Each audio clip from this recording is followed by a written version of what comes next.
Yes people, good morning, good afternoon, good evening to all of you. कैसे हैं सब लोग? होप सो आप सब लोग बहुत बढ़िया रहेंगे। मैं बता दूं, मैं भी बहुत अच्छा हूं। आज हम रिवाइज करने वाले हैं business trust, investment fund and securitisation trust. बहुत ही छोटे छोटे टॉपिक है, बट मैं बता दूं ये आपके एग्जाम में कवर करने वाले हैं। 6 से लेके और 8 मार्क्स है वो आपके एग्जाम में आने वाले हैं। और जब 6 to 8 मार्क्स आते हैं, इसका मतलब ये हुआ कि ये टॉपिक बहुत ज्यादा जरूरी है आपके एग्जामिनेशन पर्पज के लिए। तो सबसे पहला टॉपिक हम रिवाइज करने वाले हैं आज, that is the business trust. अब एक बात समझना, ये बिजनेस ट्रस्ट क्या होता है। इंडिया में दो तरह के बिजनेस ट्रस्ट होते हैं जिसको सेबी अप्रूवल देती है। एक तो होता है रिट और एक होता है तुम्हारा इनविट। रिट का full form real estate investment trust. और ये रियल एस्टेट इन्वेस्टमेंट ट्रस्ट जो रिट होता है ना, वो पैसा किस में लगाता है? रियल एस्टेट मार्केट में लगाता है। या तो ऐसी कंपनी में इन्वेस्ट करता है जो company already real estate market में है, या फिर वो क्या करते हैं, खुद के मॉल बनाते हैं, खुद के शॉपिंग कॉम्प्लेक्स बनाते हैं, कमर्शियल कॉम्प्लेक्स बनाते हैं, उसको बोला जाता है रिट। एग्जाम्पल के लिए अगर मैं आपको बताऊं, अगर आपको पता रहेगा, बैंगलोर बेस्ड दो रेट है। वन तो एम्बेसी ऑफिस पार्क आपने सुना होगा, या फिर mind space office park, business park आपने सुना होगा। ये तुम्हारे रिट के एग्जांपल है। एक होता है आईएनवीआईटी। आईएनवीआईटी मींस इंफ्रास्ट्रक्चर इन्वेस्टमेंट ट्रस्ट। ये क्या होता है? इनके पास में जो पैसा होता है वो इंफ्रास्ट्रक्चर मार्केट में लगाते हैं। जैसे मान लो पावर में लगाते हैं, इंफ्रास्ट्रक्चर में जैसे रोड में लगाते हैं, टोल रोड में लगाते हैं, उसमें पैसा लगाते हैं। एग्जांपल के लिए मैं बता दूं, जैसे इंडिया ग्रिड ट्रस्ट है, that is called INVIT, infrastructure investment trust. तो आज हम पढ़ने वाले हैं कि बिजनेस ट्रस्ट की टैक्सेबिलिटी क्या रहेगी, जो यूनिट होल्डर उसमें इन्वेस्ट करता है उसकी टैक्सेबिलिटी क्या होगी, वो सब चीजें हैं वो इस पर्टिकुलर टॉपिक में हम रिवाइज करने वाले हैं। तो देखो, सबसे पहले आपका पूरा ध्यान इधर होना चाहिए। नेक्स्ट 10 मिनट्स के अंदर अंदर ये टॉपिक पूरा रिवाइज हो जाएगा। तो सबसे पहले क्या होता है कि यूनिट होल्डर है, वो यूनिट होल्डर इन्वेस्ट करता है बिजनेस ट्रस्ट में। बिजनेस ट्रस्ट दो तरह के हो सकते हैं, रिट या फिर इनविट। और एक बात समझना, ये जो बिजनेस ट्रस्ट होता है, खासकर इसमें से रिट, वो खुद खुद के बहुत सारे कॉम्प्लेक्स होते हैं, खुद के शॉपिंग कॉम्प्लेक्स होते हैं, कमर्शियल कॉम्प्लेक्स होते हैं, मॉल्स होते हैं, या फिर कमर्शियल बिल्डिंग वो लेते हैं। बट उसके साथ साथ कभी कभी क्या होता है, ये एसपीवी में इन्वेस्ट करते हैं। एसपीवी एक स्पेशल पर्पस व्हीकल होती है जो रियल एस्टेट बिजनेस में एंगेज होती है, दैट इज कॉल्ड एसपीवी। तो देखो, सबसे ऊपर कौन है? Unit holder. Unit holder will invest in the business trust, और बिजनेस ट्रस्ट किस में इन्वेस्ट करेगा? एसपीवी में इन्वेस्ट करेगा, स्पेशल पर्पस व्हीकल। और स्पेशल पर्पस व्हीकल है वो एक इंडियन कंपनी होती है जो रियल एस्टेट बिजनेस में होती है, उसको अपन बोलेंगे एसपीवी। अब एक बात समझना, आपने इन्वेस्ट किया बिजनेस ट्रस्ट में और बिजनेस ट्रस्ट ने इन्वेस्ट किया एसपीवी में। अब एक बात समझो, बिजनेस ट्रस्ट है वो एसपीवी का कंट्रोलिंग पावर रखता है। और आज जो करंट सेबी गाइडलाइंस है उसके हिसाब से 50% से ज्यादा का इक्विटी शेयर होल्डिंग है वो एसपीवी का किसके पास में होना चाहिए? बिजनेस ट्रस्ट के पास में होना चाहिए, तभी वो एसपीवी एसपीवी मानी जाएगी। अब एक बात समझना, जैसे मान लो यहां पे बिजनेस ट्रस्ट है, वो बिजनेस ट्रस्ट ने एसपीवी में इन्वेस्ट किया थ्रू द शेयर्स खरीदे। अब शेयर्स जैसे ही खरीदे, तो एक बात बताइए, ये जो एसपीवी है, ये एसपीवी क्या करेगी? यहां पे इस बिजनेस ट्रस्ट को क्या देगी? डिविडेंड देगी।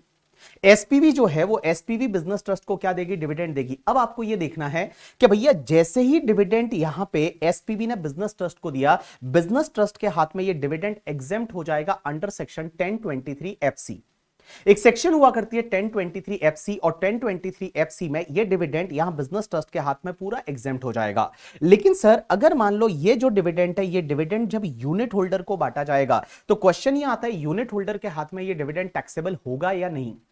तो यहां पे एक चीज समझना, यहां पे डिविडेंड के केस में उन्होंने पास थ्रू स्टेटस दिया है। पास थ्रू स्टेटस का मतलब होता है कि जब भी एसपीवी ने डिविडेंड है वो बिजनेस ट्रस्ट को दिया, बिजनेस ट्रस्ट के हाथ में ये एग्जेम्प्ट है। लेकिन यहां पे अगर यूनिट होल्डर को दिया, तो यूनिट होल्डर के हाथ में वो डिविडेंड टैक्सेबल हो जाएगा। टैक्सेबल कौन सी रेट से होगा? अगर वो unit holder non resident foreign company है तो 10% की रेट से, और अगर वो यूनिट होल्डर तुम्हारा रेजिडेंट है तो उसके केस में नॉर्मल टैक्स रेट से टैक्सेबल हो जाएगा। अगर रेजिडेंट यूनिट होल्डर है तो नॉर्मल टैक्स रेट से डिविडेंड है वो टैक्सेबल होगा। लेकिन इसमें एक चीज समझना, ये डिविडेंड टैक्सेबल यूनिट होल्डर के हाथ में तभी होगा जब यहां पे एसपीवी जो है वो एसपीवी ने टैक्स भरा है under section 115 B double A 22% की रेट से।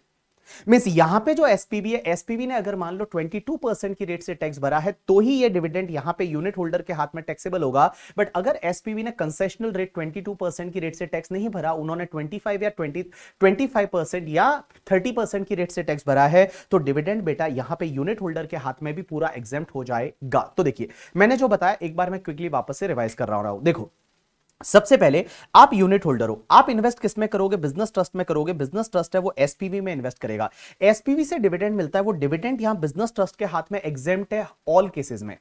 यहां बिजनेस ट्रस्ट के हाथ में डिविडेंड एग्जेम्प्ट है, भले वो एसपीवी कंसेशनल टैक्स रेट से टैक्स भरे या नॉर्मल टैक्स रेट से टैक्स भरे, डिविडेंड यहां बिजनेस ट्रस्ट के हाथ में एग्जेम्प्ट है। लेकिन अगर एसपीवी ने टैक्स भरा है कंसेशनल टैक्स रेट से under section 115BAA eight the rate 22%, तो वो डिविडेंड यूनिट होल्डर के हाथ में टैक्सेबल हो जाएगा। अगर unit holder non resident foreign company है तो टैक्सेबल होगा एट द रेट 10%, और अगर रेजिडेंट है तो नॉर्मल टैक्स रेट से टैक्सेबल हो जाएगा। लेकिन यहां पे एक चीज समझना, यहां पे अगर एसपीवी ने टैक्स है वो नॉर्मल टैक्स रेट से भरा है तो उस पर्टिकुलर केस में वो डिविडेंड है वो एग्जेम्प्ट हो जाएगा इन hands of the unit holder also. You got my point और नॉट? यस। अब एक और चीज समझना सर, एसपीवी जो है वो एसपीवी में ऑब्वियसली शेयर्स खरीदे जाते हैं, लेकिन बहुत बार क्या होता है शेयर्स के साथ साथ में एसपीवी को लोन भी दिया जा सकता है, या फिर एसपीवी के डिबेंचर खरीदे जा सकते हैं, बॉन्ड्स खरीदे जा सकते हैं। तो उस केस में क्या होगा, ये एसपीवी जो है वो बिजनेस ट्रस्ट को क्या देगी, इंटरेस्ट देगी। अब एसपीवी जो बिजनेस ट्रस्ट को इंटरेस्ट देती है वो इंटरेस्ट का क्या होगा मैं बता दूं, जो भी इंटरेस्ट बिजनेस ट्रस्ट को मिलेगा एसपीवी से वो पूरा एग्जेम्प्ट हो जाएगा अंडर सेक्शन 1023 FC। यहां पे भी आपका जो है वो बेटा कंसेशन, यहां पे भी आपको जो है वो पास थ्रू स्टेटस दे रखा है इंटरेस्ट के केस में, मींस यहां बिजनेस ट्रस्ट के हाथ में टैक्सेबल नहीं होगा। लेकिन बेटा वही वाला इंटरेस्ट जब यूनिट होल्डर को बांटा जाएगा तो यूनिट होल्डर के हाथ में टैक्सेबल हो जाएगा, और वो यूनिट होल्डर अगर नॉन रेजिडेंट फॉरेन कंपनी है तो 5% से टैक्सेबल होगा, और वो यूनिट होल्डर अगर नॉर्म अदर वाला है तो उस केस में नॉर्मल टैक्स रेट से टैक्सेबल होगा। तो एक बात बताइए मुझे, मैं आपको बोलूं बिजनेस ट्रस्ट को जब एसपीवी से डिविडेंड मिलता है वो भी एग्जेम्प्ट है, इंटरेस्ट मिलता है वो भी एग्जेम्प्ट है, लेकिन यूनिट होल्डर को वही जब डिविडेंड मिलता है और अगर एसपीवी ने कंसेशनल रेट से टैक्स भरा है तो यहां यूनिट होल्डर के हाथ में डिविडेंड टैक्सेबल हो जाएगा, और इंटरेस्ट है वो इंटरेस्ट तो ऑलवेज टैक्सेबल होगा इन hands of the unit holder. अब एक बात समझना, जब यूनिट होल्डर के हाथ में डिविडेंड टैक्सेबल हो रहा है तो क्वेश्चन यह आता है कि क्या बिजनेस ट्रस्ट को उस यूनिट होल्डर का टीडीएस काटना पड़ेगा? Answer is yes. Under section 194 LBA TDS कटेगा। Non resident foreign company unit holder है तो भी 10%, और अगर रेजिडेंट यूनिट होल्डर है तो भी 10%। लेकिन अगर इंटरेस्ट दिया जाता है और इंटरेस्ट तो ऑब्वियसली टैक्सेबल होगा, तो उस पर्टिकुलर केस में भी बिजनेस ट्रस्ट टीडीएस काटेगा। कौन सी रेट से काटेगा? अगर non resident foreign company unit holder है तो वहां टैक्सेबल 5% से हो रहा है तो टीडीएस भी 5% की रेट से कटेगा, और अगर मान लो वो रेजिडेंट यूनिट होल्डर है तो उस पर्टिकुलर केस में 10% की रेट से टीडीएस कटेगा। अब एक और चीज समझना, अब मैं आपको आगे जो बोलने वाला हूं 2 मिनट के लिए वो सिर्फ एंड सिर्फ रिट के लिए बोलने वाला हूं। रिट का मतलब होता है रियल एस्टेट इन्वेस्टमेंट ट्रस्ट। अब एक बात समझना, ये रियल एस्टेट इन्वेस्टमेंट ट्रस्ट जो होता है ना, इसके खुद की ओन प्रॉपर्टीज होती है, मींस इसके खुद के ओन मॉल्स होते हैं, शॉपिंग कॉम्प्लेक्स होते हैं, कमर्शियल कॉम्प्लेक्स होते हैं, और जिससे इनको रेंटल इनकम मिलती है। तो अगर मान लो इनकी ओन प्रॉपर्टी है, ओन रियल एस्टेट असेट है, उस पर अगर उनको कोई भी रेंटल इनकम मिलेगी, किसको? रिट को। जो रिट वाला बिजनेस ट्रस्ट है उसको रेंटल इनकम मिलेगी, वो रेंटल इनकम पूरी एग्जेम्प्ट है बिजनेस ट्रस्ट के हाथ में अंडर सेक्शन 1023 FCA। लेकिन वही वाली रेंटल इनकम जब यूनिट होल्डर को दी जाएगी तो यूनिट होल्डर के हाथ में टैक्सेबल है। कौन सी रेट से टैक्सेबल है? यूनिट होल्डर के हाथ में टैक्सेबल हो जाएगा as per the normal tax rate. Normal tax rate का मतलब होता है यूनिट होल्डर के हाथ में जो टैक्स रेट है उस टैक्स रेट से ये टैक्सेबल हो जाएगा। और एक बात बताओ, बिजनेस ट्रस्ट है वो टीडीएस काटेगा। कौन सी रेट से टीडीएस काटेगा? Non resident foreign company unit holder है तो उसमें रेट इन फोर्स से टीडीएस काटेगा, मतलब जो भी नॉन रेजिडेंट फॉरेन कंपनी के लिए टैक्स रेट होती है उस रेट से टीडीएस काटेगा। और बेटा अगर रेजिडेंट यूनिट होल्डर है तो 10% की रेट से टीडीएस कटेगा। तो एक बात बताओ, मैं आपको यहां पे बोलूं कि बिजनेस ट्रस्ट को अगर 3 इनकम मिलती है वो एग्जेम्प्ट है। कौन कौन सी? एक तो अगर एसपीवी से डिविडेंड मिला वो एग्जेम्प्ट है, दूसरा एसपीवी से इंटरेस्ट मिला वो एग्जेम्प्ट है, और तीसरा रिट का अगर ओन प्रॉपर्टी पे रेंटल इनकम मिला वो एग्जेम्प्ट है। लेकिन सर एक बात बताइए, इन 3 इनकम को छोड़ के और कोई भी अदर इनकम मिलती है बिजनेस ट्रस्ट को तो क्या होगा? तो यहां पे लॉ मेकर्स बोलते हैं अदर इनकम मिलती है, तो अदर इनकम कौन सी है वो देखना पड़ेगा। अगर अदर इनकम वो लॉन्ग टर्म कैपिटल गेन है अंडर सेक्शन 112 वाला normal long term capital gain है, it will be taxable at the rate 20% in hands of the business trust only. अगर मान लो वो short term capital gain triple बने वाला है तो it will be taxable at the rate 15% in hands of the business trust only, और बाकी कोई भी इनकम अगर बिजनेस ट्रस्ट को मिलती है तो वो टैक्सेबल हो जाएगा eight the rate MMR. MMR का मतलब 42.744%, और 42.744% से टैक्सेबल हो जाएगा किसके हाथ में? बिजनेस ट्रस्ट के हाथ में वो इनकम टैक्सेबल हो जाएगी। अब एक बात बताओ, तो सिंपल सी चीज बताओ, अदर इनकम जो भी बिजनेस ट्रस्ट को मिलेगी वो बिजनेस ट्रस्ट के हाथ में टैक्सेबल होगी। अगर वो एलटीसीजी है 20%, एसटीसीजी ट्रिपल वन है 15%, अदर इनकम है वो एमएमआर से टैक्सेबल होगी बिजनेस ट्रस्ट के हाथ में। तो जब ये अदर इनकम जो है वो यूनिट होल्डर को डिस्ट्रीब्यूट होगी तो यूनिट होल्डर के हाथ में ये एग्जेम्प्ट हो जाएगी अंडर सेक्शन 1023 एफडी करके, 1023 एफडी में एग्जेम्प्ट हो जाएगी। तो एक बात बताओ, यहां पे मैं अगर आपको एक कंक्लूजन बोलना चाहूं तो ऐसे बोलूं कि देखो जो बिजनेस ट्रस्ट है ना उसके हाथ में ऑल इनकम टैक्सेबल है, तीन इनकम को छोड़ के। कौन कौन सी? एक तो तुम्हारा एसपीवी से डिविडेंड मिलता है, दूसरा एसपीवी से इंटरेस्ट मिलता है, और तीसरा रेट का ओन प्रॉपर्टी पे रेंटल इनकम। ये तीन एग्जेम्प्ट है, बाकी सब टैक्सेबल है। और मैं बता दूं यूनिट होल्डर के हाथ में ऑल इनकम एग्जेम्प्ट है, सिर्फ तीन ही तो टैक्सेबल है। कौन कौन सी? अगर डिविडेंड मिलता है जो एसपीवी से मिला था और एसपीवी ने कंसेशनल रेट से टैक्स भरा था, या फिर इंटरेस्ट मिला था एसपीवी से वो वाला, एंड अगर मान लो रेंटल इनकम मिली है रेट से उसकी ओन प्रॉपर्टी पे, तो वो इनकम यूनिट होल्डर के हाथ में टैक्सेबल है। बाकी जितनी भी इनकम है वो यूनिट होल्डर के हाथ में एग्जेम्प्ट हो जाएगी। अब एक और चीज समझना, लॉ मेकर्स यहां पे ये बोलते हैं कि भैया जो भी बिजनेस ट्रस्ट को इनकम मिलती है ना, वो बिजनेस ट्रस्ट को जो इनकम मिली है और जितनी इनकम यूनिट होल्डर को बांटी जाती है उसका नेचर एंड प्रपोर्शन सेम रहेगा। नेचर एंड प्रपोर्शन सेम रहेगा। इसका मतलब क्या हुआ कि जैसे फॉर एन एग्जांपल, एक अगर मैं बिजनेस ट्रस्ट की बात करूं, बिजनेस ट्रस्ट को इस साल में 100 करोड़ का इनकम हुआ और इस 100 करोड़ में से 20 करोड़ का इंटरेस्ट मिला है एसपीवी से, एसपीवी से 20 करोड़ का इंटरेस्ट मिला है और 80 करोड़ की मान लो अदर इनकम है। अब एक बात बताओ, इन्होंने क्या किया, इसमें से 50 करोड़ रुपीस है वो डिस्ट्रीब्यूट किया।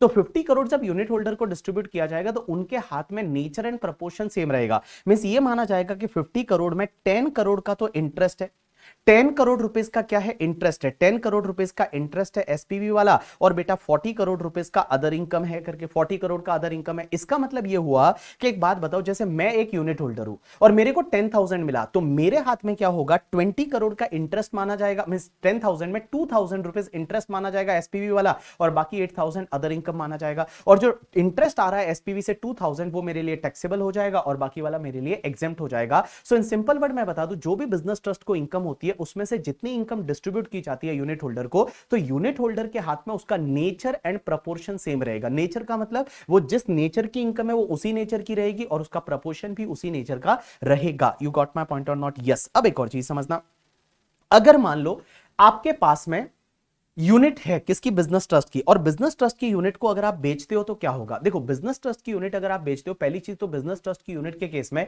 जो पीरियड ऑफ होल्डिंग आप देखोगे उसमें 3 इयर्स का पीरियड ऑफ होल्डिंग आपको देखना पड़ेगा। अब 3 इयर्स का पीरियड ऑफ होल्डिंग देखना पड़ेगा। अगर आपने इसको सेल किया और लॉन्ग टर्म कैपिटल गेन हुआ, लॉन्ग टर्म कैपिटल गेन होता है, और अगर सेल पे एसटीटी पे हुआ है तो उस पर्टिकुलर केस में लॉन्ग टर्म कैपिटल गेन 112 में 10% से टैक्सेबल होगा और शॉर्ट टर्म कैपिटल गेन 15% से टैक्सेबल हो जाएगा अंडर सेक्शन 111A। बट अगर एसटीटी पे नहीं हुआ, अनलिस्टेड यूनिट है, तो उस पर्टिकुलर केस में लॉन्ग टर्म कैपिटल गेन है वो आपका 20% से टैक्सेबल होगा और शॉर्ट टर्म कैपिटल गेन है वो आपका नॉर्मल टैक्स रेट है, वो नॉर्मल टैक्स रेट से टैक्सेबल हो जाएगा। बाकी सब चीजें जो मैंने आपको बताई यहां पे मैंने बहुत ही अच्छे तरीके से एक एक पॉइंट है वो आपके लिए दे रखा है करके, ठीक है। चलिए अब मैं आपको एक और कॉन्सेप्ट बताता हूं।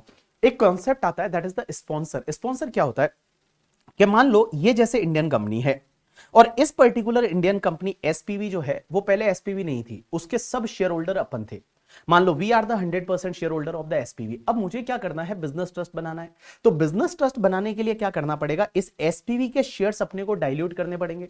और हम क्या करेंगे? हम जितने भी मान लो इस एसपीवी के शेयर होल्डर है, हम क्या करेंगे, क्योंकि एटलीस्ट 50% से ज्यादा का शेयर होल्डिंग बिजनेस ट्रस्ट के पास होना चाहिए तभी वो एसपीवी बनेगी। तो हम क्या करेंगे? एसपीवी के शेयर है वो बिजनेस ट्रस्ट को देंगे और बिजनेस ट्रस्ट है वो अपनी यूनिट अपने को देगी करके, ठीक है। तो अपन स्पॉन्सर बन जाएंगे। तो स्पॉन्सर क्या करेगा? एसपीवी का शेयर है वो बिजनेस ट्रस्ट को देगा, बिजनेस ट्रस्ट है वो उसकी यूनिट दे देगा उसके बदले में। एक बात समझना, जब आप एसपीवी के शेयर दोगे और बिजनेस ट्रस्ट अपनी यूनिट देगा तो ये तो ट्रांसफर माना जाएगा, इसमें तो कैपिटल गेन लगना चाहिए। बट मैं बता दूं ये ट्रांसफर नहीं माना जाता, इसमें कैपिटल गेन नहीं लगता ड्यू टू सेक्शन 47 का क्लॉज नंबर 17 होता है कैपिटल गेन में, और बोला गया ये ट्रांसफर नहीं माना जाता, कैपिटल गेन नहीं लगता। लेकिन एक बात बताओ, जब एसपीवी के शेयर के बदले अपने को बिजनेस ट्रस्ट का यूनिट मिल गया, अब अगर फ्यूचर में हम बिजनेस ट्रस्ट का यूनिट बेचेंगे तो कैपिटल गेन लगेगा? Answer is yes. कॉस्ट किसका लेंगे? वो एसपीवी के शेयर का। पीरियड ऑफ होल्डिंग कहां से लेंगे? एसपीवी के शेयर से। और अगर इंडेक्सेशन होता है तो इंडेक्सेशन भी कहां से लेंगे? एसपीवी के शेयर से अपन इंडेक्सेशन ले लेंगे। यू गॉट माय पॉइंट और नॉट? यस।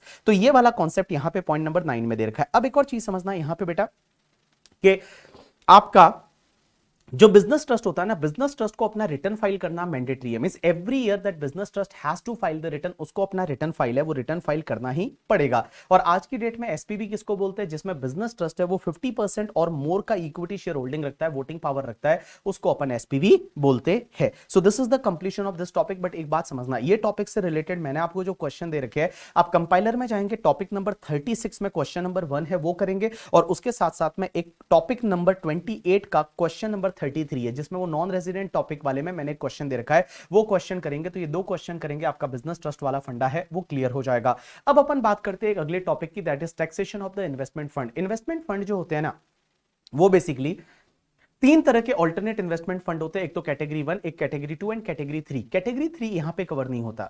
यहां पे दो तरह के इन्वेस्टमेंट फंड कवर होते हैं, दैट इज द कैटेगरी 1 वाले और कैटेगरी 2 वाले। इसमें क्या होता है, एक बात समझना, ये जो इन्वेस्टमेंट फंड है, इन्वेस्टमेंट फंड के एग्जांपल कौन कौन से, जैसे वेंचर कैपिटल फंड है, या फिर एसएमई फंड है, सोशल वेंचर फंड है, इंफ्रास्ट्रक्चर फंड है, एंजल इन्वेस्टमेंट फंड है, investment in the equity and debt security, example is private equity fund है, डेट फंड है, फंड ऑफ फंड है, that is called investment fund. ये क्या होता है कि एक फंड बनाते हैं, और जो लोग रिच पीपल होते हैं, जिनके पास में 1 करोड़ से ज्यादा इन्वेस्ट करने को होता है, क्योंकि ऑल्टरनेट इन्वेस्टमेंट फंड में क्या होता है, मिनिमम आपको कैपिटल कंट्रीब्यूशन 1 करोड़ करना पड़ता है। तो जिनके पास में 1 करोड़ या उससे ज्यादा पैसा है, वो लोग क्या करते हैं, इन्वेस्ट करते हैं इन्वेस्टमेंट फंड में। और इन्वेस्टमेंट फंड है वो शेयर मार्केट में इन्वेस्ट करता है, या इन्वेस्टमेंट फंड है वो क्या बोलते हैं, प्राइवेट इक्विटी में इन्वेस्ट करता है, या फिर वो स्टार्टअप में इन्वेस्ट करता है। तो that is called your investment fund. अब एक बात समझना, यहां पे दो लोगों का इन्वॉल्वमेंट होगा, एक तो होगा यूनिट होल्डर और एक होगा इन्वेस्टमेंट फंड। तो ये जो यूनिट होल्डर है, ये यूनिट होल्डर इन्वेस्ट किसमें करेगा, इन्वेस्टमेंट फंड में करेगा, और इन्वेस्टमेंट फंड ऑब्वियसली उस पैसे को मार्केट में लगाएगा, और पैसा कमाने के बाद में पैसा किसको दिया जाएगा, यूनिट होल्डर को दिया जाएगा। अब एक बात समझना, क्वेश्चन ये आता है, what is the taxability in hands of the unit holder and investment fund. यहां पे दो तरह के इन्वेस्टमेंट फंड कवर होते हैं, अल्टरनेट इन्वेस्टमेंट फंड कैटेगरी 1 वाले और कैटेगरी 2 वाले। कैटेगरी 3 यहां पे कवर नहीं होता। कैटेगरी 3 आपके नॉन रेजिडेंट टैक्सेशन में जहां आप स्पेसिफाइड फंड पढ़ते हो, वहां पे कैटेगरी 3 कवर होता है। अब एक चीज समझना, यहां जो इन्वेस्टमेंट फंड है ना, इन्वेस्टमेंट फंड के हाथ में ऑल इनकम एग्जेम्प्ट है। मींस इन्वेस्टमेंट फंड लेवल पे ऑल इनकम एग्जेम्प्ट है, एक को छोड़ के, that is the PGBP. PGBP का इनकम टैक्सेबल है इन्वेस्टमेंट फंड लेवल पे, और बाकी जितनी भी इनकम है वो एग्जेम्प्ट है। लेकिन सर यूनिट होल्डर के हाथ में, यूनिट होल्डर के हाथ में ऑल इनकम टैक्सेबल है except PGBP. Why except PGBP? Because PGBP पे टैक्स इन्वेस्टमेंट फंड ने भर दिया, तो यहां पे यूनिट होल्डर के हाथ में पीजीबीपी का इनकम एग्जेम्प्ट है, बाकी सब इनकम टैक्सेबल है यूनिट होल्डर के हाथ में। अब एक बात समझना सर, एक बात बताओ, आप बोल रहे हो कि इन्वेस्टमेंट फंड के हाथ में ऑल इनकम एग्जेम्प्ट है पीजीबीपी को छोड़ के, तो पीजीबीपी पे टैक्स लगेगा, आंसर इज यस। तो इन्वेस्टमेंट फंड की टैक्स रेट क्या रहेगी? तो इन्वेस्टमेंट फंड की टैक्स रेट रहेगी, वो डिपेंड करेगा इन्वेस्टमेंट फंड का कॉन्स्टिट्यूशन क्या है। अगर इन्वेस्टमेंट फंड है वो आपके कंपनी के फॉर्म में है या पार्टनरशिप फर्म के फॉर्म में है, तो कंपनी पे नॉर्मली टैक्स रेट क्या रहती है, या तो 25% या 30%, और पार्टनरशिप फर्म के लिए 30%, तो 25% और 30% की रेट से टैक्स लगेगा पीजीबीपी की इनकम पे। और अगर मान लो इसका कॉन्स्टिट्यूशन है वो कंपनी फर्म को छोड़ के, जैसे एओपी बीवाई ट्रस्ट के फॉर्म में है, तो इनकम टैक्सेबल हो जाएगी एट द रेट एमएमआर। अब एक और चीज समझना, सर आप बोल रहे हो पीजीबीपी को छोड़ के बाकी जितनी भी इनकम है वो यूनिट होल्डर के हाथ में टैक्सेबल होगी, आंसर इज यस। तो यूनिट होल्डर के हाथ में जब टैक्सेबल हो रही है, तो यूनिट होल्डर का टीडीएस भी तो काटा जाएगा, आंसर इज यस। कौन सी सेक्शन में काटा जाएगा, 194 LBB में। अब क्वेश्चन ये आता है टीडीएस की रेट क्या रहेगी? तो टीडीएस की रेट डिपेंड करेगी कि यूनिट होल्डर कौन है। अगर unit holder non resident foreign company है, तो टीडीएस काटा जाएगा eight the rate in force. Means unit holder है वो नॉन रेजिडेंट या फॉरेन कंपनी है, तो यहां पे टीडीएस काटा जाएगा, इन्वेस्टमेंट फंड टीडीएस काटेगा under section 194 LBB at rate in force. Rate in force में जो रिसिपेंट के लिए टैक्स रेट होती है, that is called rate in force. But अगर यूनिट होल्डर है वो रेजिडेंट है, तो उसका टीडीएस काटा जाएगा 10% की रेट से। कौन सी रेट से? 10% की रेट से टीडीएस काटा जाएगा करके, ठीक है। अब एक और चीज समझना, मैं आपको बताऊं, जो भी यहां पे इन्वेस्टमेंट फंड को इनकम होगी ना यूनिट होल्डर के हाथ में, उसका नेचर एंड प्रपोर्शन सेम लिया जाएगा। नेचर एंड प्रपोर्शन सेम लिया जाएगा, इसका मतलब यह हुआ कि इन्वेस्टमेंट फंड है वो, इन्वेस्टमेंट फंड को फॉर एन एग्जांपल 100 करोड़ का इनकम हुआ, इसमें से 50 करोड़ का कैपिटल गेन है और 50 करोड़ का मान लो पीजीबीपी है। तो यहां पे यूनिट होल्डर, एक यूनिट होल्डर, मेरे को 10,000 मिला, तो मेरे हाथ में 5,000 है वो पीजीबीपी होगा और 5,000 है वो कैपिटल गेन होगा। लेकिन यहां पे एक चीज है वो बड़ी एंटिक आती है, जो कि पीछे वाले टॉपिक में नहीं थी। जैसे मान लो इन्वेस्टमेंट फंड को इस साल में इनकम 10 करोड़ का हुआ, और उन्होंने उसको जो डिस्ट्रीब्यूट किया ना वो सिर्फ 7 करोड़ का किया। तो जब 7 करोड़ का डिस्ट्रीब्यूट किया तो भी यहां पे यूनिट होल्डर के हाथ में टैक्सेबल पूरा 10 करोड़ होगा। Means on the last date it is assume that, last date पे ये मान लिया जाएगा कि टोटल इनकम डिस्ट्रीब्यूट कर दिया यूनिट होल्डर को और यूनिट होल्डर के हाथ में पूरा 10 करोड़ है, वो 10 करोड़ टैक्सेबल हो जाएगा। पूरा 10 करोड़ है वो यूनिट होल्डर के हाथ में टैक्सेबल हो जाएगा। लेकिन सर डिस्ट्रीब्यूट तो 7 करोड़ ही हुआ है, तो भी पूरा टैक्सेबल यहां यूनिट होल्डर के हाथ में 10 करोड़ होगा। एक और चीज समझना यहां पे, सर वो 3 करोड़ का जो डिस्ट्रीब्यूट अभी नहीं किया वो नेक्स्ट ईयर में वापस डिस्ट्रीब्यूट किया जाएगा, तो क्या वापस यूनिट होल्डर के हाथ में टैक्सेबल होगा? Answer is no, because accrual basis पे वो ऑलरेडी टैक्सेबल हो चुका है यूनिट होल्डर के हाथ में, तो at the time of distribution वो टैक्सेबल नहीं होगा। अब एक और चीज समझना, सर एक बात बताइए, जैसे पुराना टॉपिक जो था बिजनेस ट्रस्ट, बिजनेस ट्रस्ट में अगर कोई लॉस होता है तो लॉसेस है वो कैरी फॉरवर्ड सेट ऑफ जो करेगा वो तुम्हारा बिजनेस ट्रस्ट ही करेगा, यूनिट होल्डर को लॉसेस नहीं मिलते। लेकिन इसमें एक चीज समझना, अगर लॉस हुआ तो क्या होगा? तो लॉस हुआ तो क्या होगा, तो देखो लॉस का सेट ऑफ जो होगा ना वो सेट ऑफ हमेशा इन्वेस्टमेंट फंड करेगा। पहले इन्वेस्टमेंट फंड लॉसेस को सेट ऑफ करेगा, जैसे पीजीबीपी का लॉस हुआ, कैपिटल गेन है तो उसके सामने एडजस्ट करना है, सेट ऑफ करेगा वो इन्वेस्टमेंट फंड करेगा। और सेट ऑफ करने के बाद अगर कोई लॉस रिमेनिंग बच जाता है, अगर वो पीजीबीपी का लॉस है तो पीजीबीपी का लॉस है वो फंड है वो ही कैरी फॉरवर्ड करेगा, क्योंकि पीजीबीपी की इनकम पे टैक्स भी तो इन्वेस्टमेंट फंड भरता है, तो पीजीबीपी का लॉस है वो इन्वेस्टमेंट फंड ही कैरी फॉरवर्ड करेगा। बट अगर कोई बाकी हेड का लॉस है, जैसे कैपिटल गेन या अदर सोर्सेस हेड का वगैरह लॉस है, तो वो लॉस डिस्ट्रीब्यूट हो जाएगा यूनिट होल्डर को। सर यहां लॉस भी डिस्ट्रीब्यूट होगा क्या? Answer is yes, absolutely yes, loss भी डिस्ट्रीब्यूट होगा यूनिट होल्डर को और यूनिट होल्डर फिर उसको सेट ऑफ करके कैरी फॉरवर्ड करेगा। तो देखो मैंने क्या बोला, अगर फंड लेवल पे कोई भी लॉस होता है तो लॉस को पहले सेट ऑफ किया जाएगा, मींस इस साल की कोई दूसरी इनकम है उससे सेट ऑफ कर दो, सेट ऑफ करने के बाद अगर कोई लॉस बचा है, वो लॉस अगर पीजीबीपी हेड का है तो फंड ही उसको कैरी फॉरवर्ड करेगा, बट अगर वो लॉस किसी और हेड का है तो वो लॉस यूनिट होल्डर को डिस्ट्रीब्यूट कर दिया जाएगा और यूनिट होल्डर है वो उसको कैरी फॉरवर्ड करेंगे। लेकिन एक बात समझना, ये लॉस उसी यूनिट होल्डर को डिस्ट्रीब्यूट किया जाएगा जिसने 12 मंथ तक यूनिट को होल्ड किया है। अगर उसने 12 मंथ तक यूनिट को होल्ड नहीं किया तो उसको लॉस नहीं दिया जाएगा, फिर वो लॉस ना तो फंड कैरी फॉरवर्ड कर सकता है और ना ही वो यूनिट होल्डर कैरी फॉरवर्ड कर सकता है। लेकिन एक बात समझना, ये लॉस यूनिट होल्डर को दिए जाएंगे, ये अमेंडमेंट आया था 2019 से, 1 अप्रैल 2019 से। तो सर एक बात बताइए, जो 31 मार्च 2019 के लॉस है उसका क्या होगा? क्योंकि पहले क्या होता था, जितने भी लॉसेस होते थे ना वो लॉसेस कैरी फॉरवर्ड करता था फंड ही, लेकिन 1 अप्रैल 2019 से लॉसेस है वो यूनिट होल्डर को दिए गए। तो क्वेश्चन ये आता है, जो एक्यूमुलेटेड लॉसेस 31 मार्च 2019 को थे उसका क्या होगा?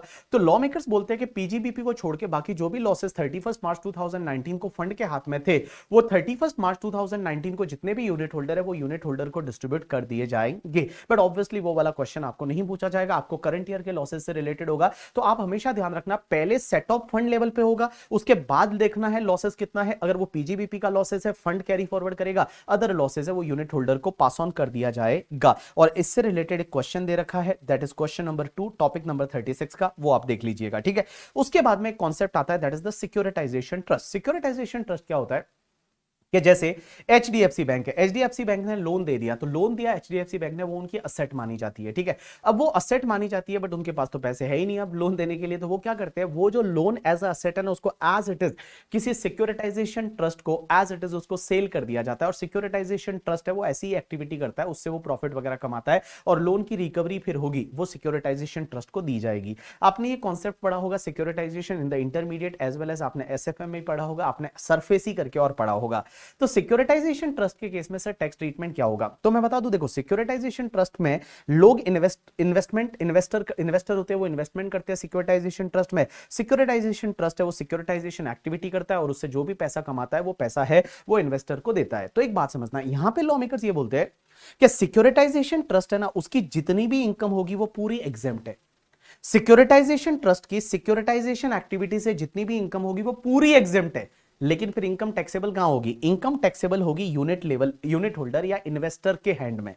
इन्वेस्टर के हैंड में जो भी इनकम है वो पूरी टैक्सेबल हो जाएगी इन्वेस्टर के हैंड में। कौन सी रेट से टैक्सेबल होगी? जो इन्वेस्टर की टैक्स रेट रहेगी उस रेट से टैक्सेबल हो जाएगी। अब एक और चीज समझना, यहां पे इन्वेस्टर के हाथ में बेटा उसका नेचर एंड प्रपोर्शन सेम लिया जाएगा। एक और चीज समझना, यहां पे जैसे सिक्योरिटाइजेशन ट्रस्ट को 10 करोड़ का इनकम हुआ, उसमें से सिर्फ 7 करोड़ का इन्वेस्टर को डिस्ट्रीब्यूट किया, तो भी इन्वेस्टर के हाथ में पूरा 10 करोड़ है वो टैक्सेबल हो जाएगा, जैसा कि इन्वेस्टमेंट फंड में था वैसा का वैसा। अब यहां पे एक और चीज समझना कि सर सिक्योरिटाइजेशन ट्रस्ट के हाथ में इनकम टैक्सेबल नहीं होती, इनकम टैक्सेबल इन्वेस्टर के हाथ में होती है, तो सिक्योरिटाइजेशन ट्रस्ट है वो इन्वेस्टर का टीडीएस भी काटेगा। आंसर इज यस, टीडीएस काटा जाएगा अंडर सेक्शन 194 एलबीसी करके। एक सेक्शन हुआ करती है 194 एलबीसी, और एलबीसी में टीडीएस काटा जाएगा। टीडीएस कौन सी रेट से काटा जाएगा, that depends on the investor. अगर इन्वेस्टर है वो आपका नॉन रेजिडेंट या फॉरेन कंपनी है तो टीडीएस काटा जाएगा रेट इन फोर्स से। इन्वेस्टर अगर इंडिविजुअल एचयूए पे तो टीडीएस काटा जाएगा 25% की रेट से, और अगर मान लो इन्वेस्टर है वो अदर देन इंडिविजुअल एचयूए पे तो टीडीएस काटा जाएगा 30% की रेट से। तो देखो मैंने क्या बोला, आपको यह देखना है कि इन्वेस्टर है कौन। इन्वेस्टर अगर नॉन रेजिडेंट फॉरेन कंपनी है तो rate in force, investor resident individual HUF है तो 25%, और अदर रेजिडेंट पर्सन है तो 30% की रेट से टीडीएस काटा जाएगा। अब एक बात समझना, यहां पे अगर सिक्योरिटाइजेशन ट्रस्ट को लॉस हो जाते हैं तो वो loss as it is investor को मिलेंगे। यहां पे सिक्योरिटाइजेशन ट्रस्ट कैरी फॉरवर्ड नहीं करेगा, इन्वेस्टर है वो इन्वेस्टर उसको कैरी फॉरवर्ड सेटअप वगैरह करेगा। कुल मिला के एक बात बताओ, ये topic similar to the investment fund है। फर्क इतना था कि इन्वेस्टमेंट फंड में क्या था कि पीजीबीपी की इनकम इन्वेस्टमेंट फंड के हाथ में टैक्सेबल थी, यहां पे ऐसा नहीं है। यहां पे ऑल सिक्योरिटाइजेशन एक्टिविटी से जितना भी इनकम होगा वो यहां पे एग्जेम्प्ट है, पूरा पूरा टैक्सेबल इन्वेस्टर के हाथ में हो जाएगा करके। ठीक है, चलिए उसके बाद में सिक्योरिटाइजेशन ट्रस्ट बोलते हैं किसको, इसका यहां पे डेफिनेशन दे रखा है, ये डेफिनेशन आपको पढ़ने की जरूरत नहीं है। अब एक और चीज समझना, अपन ने जो 3 टॉपिक पढ़े, एक तो तुम्हारा business trust, investment fund and securitisation trust, ये तीनों ही केस में क्या होगा पता है कि जो भी इनकम हुई उसका नेचर, प्रपोर्शन, ये सब डिटेल है वो, ये जो सिक्योरिटाइजेशन ट्रस्ट है, इन्वेस्टमेंट फंड है, बिजनेस ट्रस्ट है, ये डिटेल अपने यूनिट होल्डर इन्वेस्टर को देंगे। कब तक पता है, 30th June of the next financial year.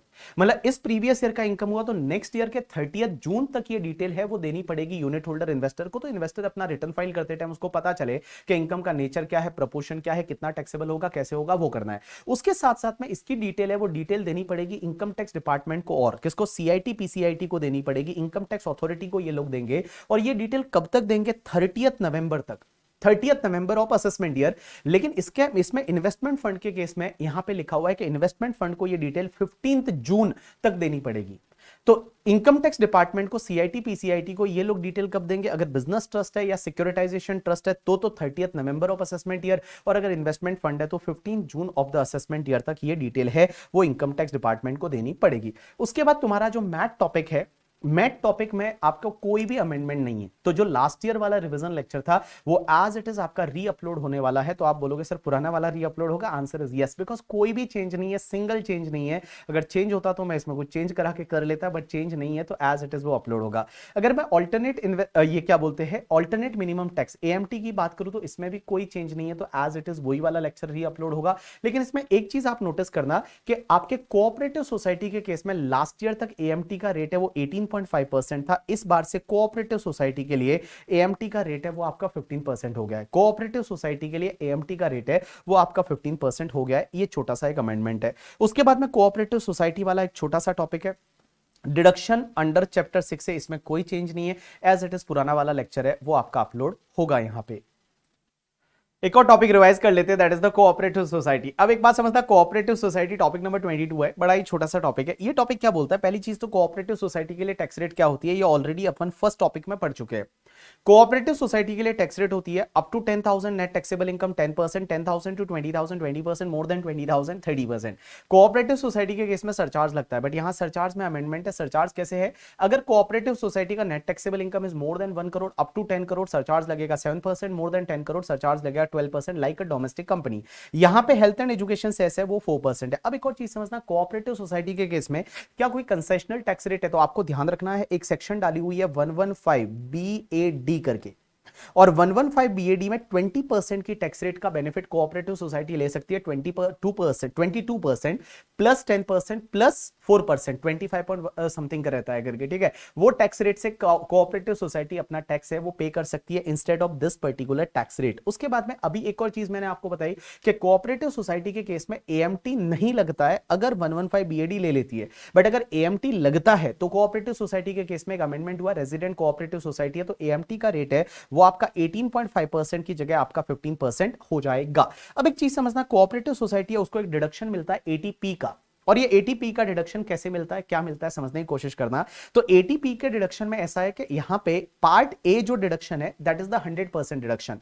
अगर कोऑपरेटिव सोसाइटी की ये वाली इनकम है ना तो आपको 100% डिडक्शन मिल जाएगा। इनकम को पहले आप ऐड कर दीजिए या तो पीजीबीपी में या अदर सोर्सेज में या हाउस प्रॉपर्टी में, और उसका डिडक्शन एज इट इज आप ले लीजिए करके, ठीक है। दूसरा, अगर मान लो ये 100% डिडक्शन में नहीं आता तो उस पर्टिकुलर केस में एक जनरल डिडक्शन और मिलेगा।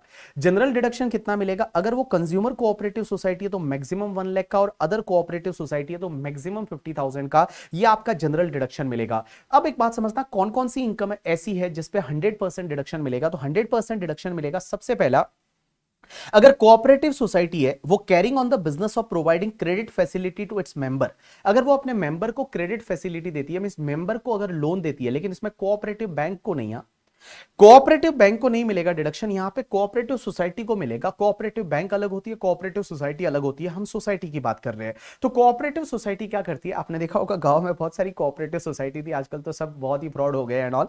तो कोऑपरेटिव सोसाइटी क्या करती है, अपने मेंबर को अगर कोई भी क्रेडिट फैसिलिटी देती है और उससे जो भी इनकम रहेगा, मींस उससे जो भी इनकम अर्न करेगी वो कोऑपरेटिव सोसाइटी, वो इनकम 100% डिडक्शन मिल जाएगा। दूसरा, अगर कोऑपरेटिव सोसाइटी कॉटेज इंडस्ट्री है तो एग्जाम्पशन मिलेगा, 100% मींस डिडक्शन मिल जाएगा। तीसरा, marketing of the agriculture produce grown by it's member, अगर मेंबर ने कोई भी एग्रीकल्चर प्रोड्यूस ग्रोन किया और उसका ये मार्केटिंग करती है और उससे जो भी इनकम कमाती है उसका 100% डिडक्शन मिलेगा। Collective disposal of the labour of its members, अगर मान लो मेंबर्स के लिए collective disposal of the labour करते हैं, उस एक्टिविटी से जो भी इनकम रहेगा उसका 100% डिडक्शन मिलेगा। Fishing and allied activity that is catching, curing, processing and storing और मार्केटिंग ऑफ द फिश, ये लोग क्या करते हैं, अगर मान लो ये जो कोऑपरेटिव सोसाइटी है वो catching, curing, processing, storing and marketing of the fish ये एक्टिविटी करती है और उससे जो भी इनकम होगा 100% डिडक्शन मिलेगा। Processing without aid of power of agriculture produce of its member, जो मेंबर ने एग्रीकल्चर प्रोड्यूस ग्रोन किया है उसका ये प्रोसेसिंग करते हैं, और प्रोसेसिंग करते हैं वो without aid of the power, without help of the power करते हैं,